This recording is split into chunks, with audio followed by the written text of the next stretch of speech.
Well, okay, first, she started wondering where all her canvas were going. You know, she was like, I knew I had more than one canvas. Like, where's my other canvas? And then nowadays, it's really, I paint more than she does now. So it's pretty funny if you look at it from that. Guy Brown has a major addiction, painting.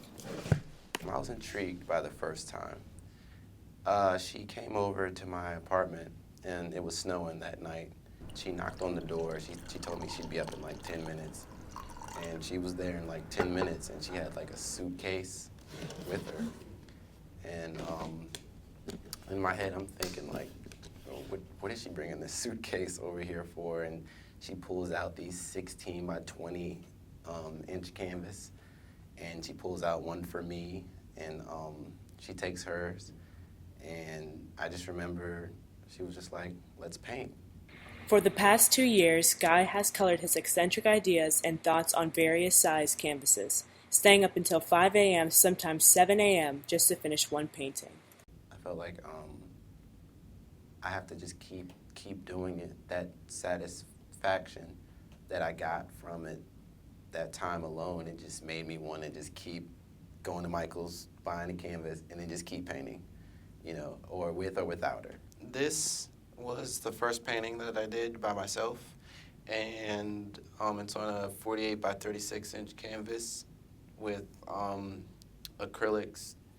I had a great time doing it, and it's one of my personal favorites. And I titled it Conversations because I feel like all the different colors are communicating with each other.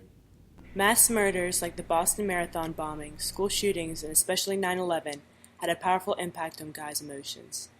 You know, news, it offends me and it hurts me a lot, and I don't like to hear bad news, but that's all you hear when you turn on the news is bad news. So I just like to just forget about everything, forget about everything that's going on in the outside world and just be in a room, you know, lock the door and just paint.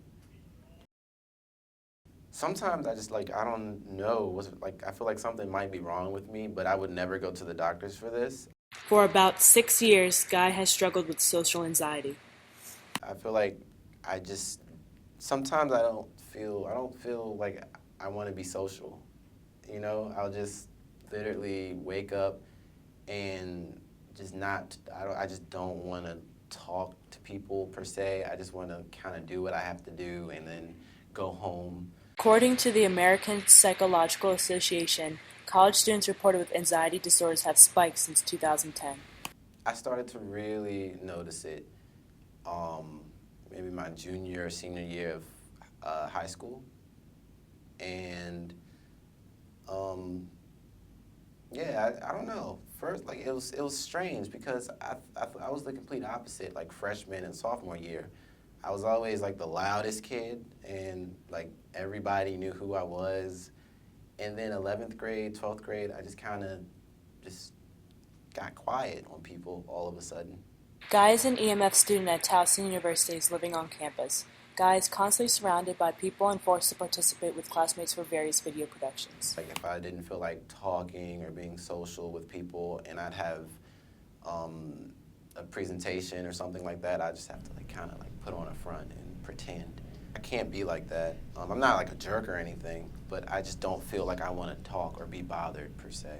The independence and solitude of painting is what draws Guy to this hobby the heaviest. Yes, all the time. And you know, I wouldn't tell my friends. I would just say something came up or not tonight, I'll just hang in. I would never say, no, I'm not coming out with you guys because I'm going to paint. Honestly, I couldn't tell you. I asked myself the same question. I couldn't tell you. Maybe I had some things missing. Like I wasn't playing any sports at the time. I didn't have many friends. Maybe there was just something missing, and I just was quiet.